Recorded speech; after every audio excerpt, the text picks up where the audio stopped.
Good morning, everyone. Welcome to Monday Coffee with Jexo, where we scan through the last week's news and updates from across the Atlassian universe. I'm Biro from Atlassian. And I'm Nikki from Jexo. Good morning. The links for the sources of the topics we are going to discuss today are all linked in the description. And also, this show is available to watch on YouTube, LinkedIn, Facebook, and Twitter. So if you're a podcast type, there is also a Spotify option for you. Navigate to Monday Coffee page listed in the description for all of these streaming options. And thanks for joining me today, Mira. I'm really glad that you are here. So should we start with the first news? Thanks, Nikki. It's good to be here and glad to help out with any event involving coffee and Jexo. Let's get to the topics. First thing on the list today is the call for speakers for Atlassian's annual conference Team. The deadline for this fast approaching November 29th deadline. So if you want to throw your hat into the ring and get a chance at speaking in front of a crowd in Las Vegas in April, submit your session proposal soon. This time around, Team will be a unified event, so you can submit your session in multiple formats, ranging from classical presentations to interviews. Details are in the post. Go see it. I'm quite curious how many people are usually submitting for these type of call outs for speakers for such large events. I think it's 3,000 this time on Teams, right? Correct. There's lots and lots of submissions for these sessions, so it's quite a cutthroat competition, so to speak. Right. So it's quite hard to get in. So you have quite good speakers in there. That's good. Okay, so let's go to the second news. As part of the Premium Week that was happening, that was an event happening last week, the Confluence team announced the early access of improvements to Confluence Premium Search Analytics. Now you will be able to not only see the search terms users are searching for, but you will also see details like, for example, search trends over the time, click-through rate over the time, and pages that users clicked on and visited.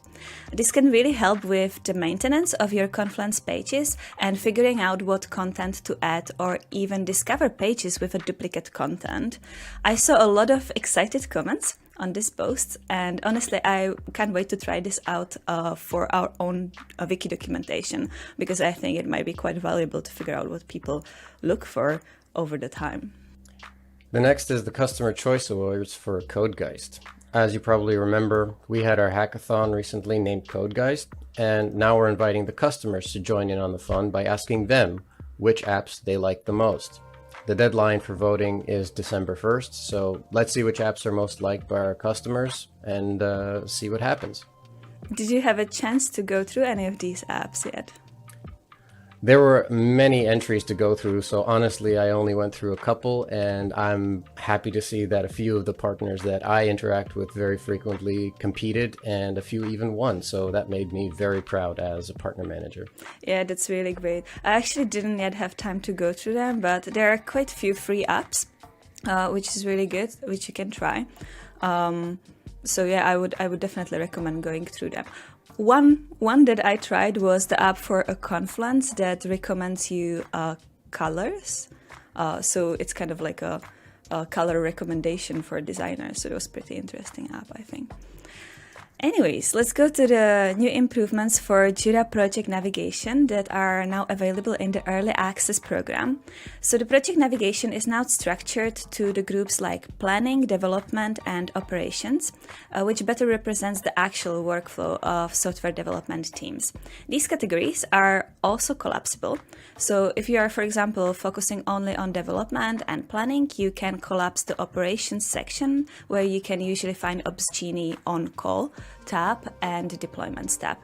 In the planning section of the menu, where you can find tabs related to boards like backlog, active sprints, or Kanban, are now highlighted with a blue color to help you easily distinguish the board context from non-board related menu items. So if you want to try out this new navigation experience, you can find out how to switch on the feature in the Early Access program in this community post. How popular do you think that this will be amongst our customers, Nikki? I actually saw that feature on our Jira instance, and I found it quite useful. I do like the sectioning of like planning and the development. I didn't find the operation tabs tab that useful, but that's probably because I'm not working on the operation. But yeah, our guys that are on call, they like that click through and that it's sectioned like that. I saw that in the post there is also mention about restructuring the administration navigation in the company managed project. That part I didn't found particularly useful, but maybe there is still some work on that to make that structure a little bit more obvious. I know that there's a lot of work going on in the background to try and make this more intuitive and more useful for not only just users, but project admins and global admins. So we're not finished yet when it comes to how the entire look will actually end up. It might be different in a couple of years, but we're always looking for feedback. Yeah, definitely. I can see how the navigation is changing actually all the time. I remember 2 years ago we had the blue navigation on the side in the cloud, and then it moved to the top to look a little bit more like on server. So it's that white navigation. So yeah, Yep. Pretty cool. Interesting times for sure. The next topic is about enterprise readiness, an important topic for Atlassian and I would say everybody else. Enterprise readiness in cloud, the team that is responsible for this at Atlassian is holding a product team talk to discuss some important topics with the developer community. It will be a high-level discussion at first to gauge the interest level per topic. What they want to go over is data residency, FedRAMP, HIPAA, and bring your own key. So if you want to get in on that discussion and then let Atlassian know what's most important to you, sign up and join the discussion. This discussion will be taking place on December 8th. These are very important topics, not only for Atlassian, but extremely important for our customers. So I would recommend you join in and let us know what you think.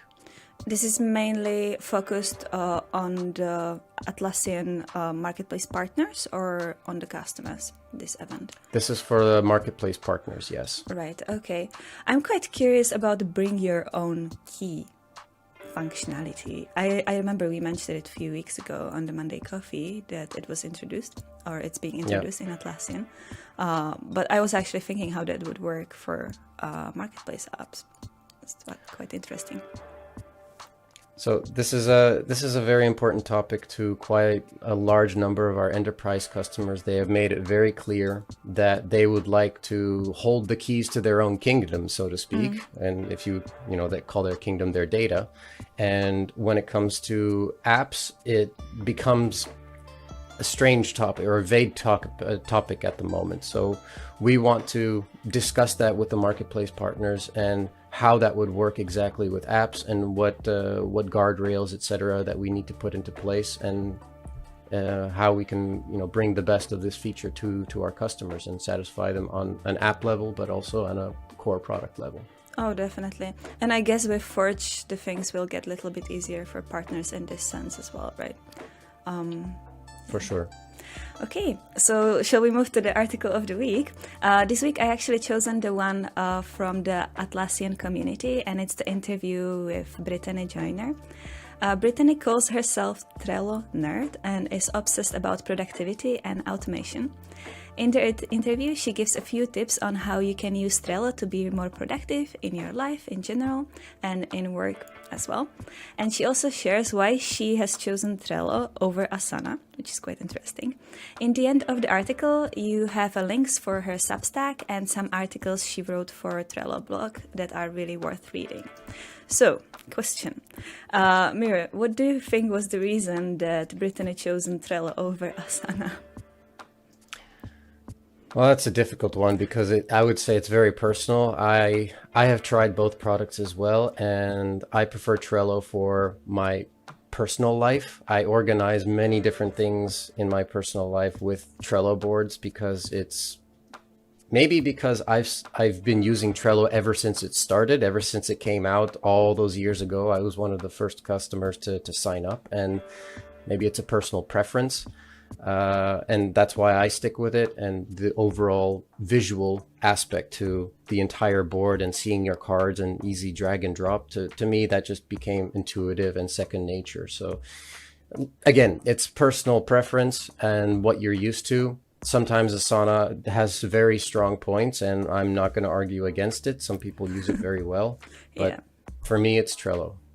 So yeah, I'm actually Jira person. Like I would organize everything in Jira, like everything. Even on your the boards. vacations? Oh yeah, I find it. I find it a bit not easier. It's a little bit more. It's much more complex than Trello. But I do like the flexibility. And if you just want to use a Kanban board, now in Jira you can, and when you add the picture, you can see the picture on the actual board. So I think it kind of copies what Trello does. So yeah, I get it. Actually, the reason Brittany chosen the Trello over Asana was that a free version of these tools, only Trello was giving you option to use labels. So Asana had the labels as That's true. paid functionality, so that's why she chosen Trello over that. Quite funny. Okay, so that's about it for this week's news about Atlassian. I hope you enjoy Monday Coffee with Jexo, whether you're watching us live or recorded later. Just a reminder, links for all the topics we discussed today are in the description, so don't forget to check them out. And if you don't want to miss on any Atlassian news, don't forget to subscribe to our YouTube channel and follow us on LinkedIn, Twitter, or Facebook. Thank you for joining me today, Miro. It was really a pleasure to have you. I hope that you enjoyed the Monday Coffee with us.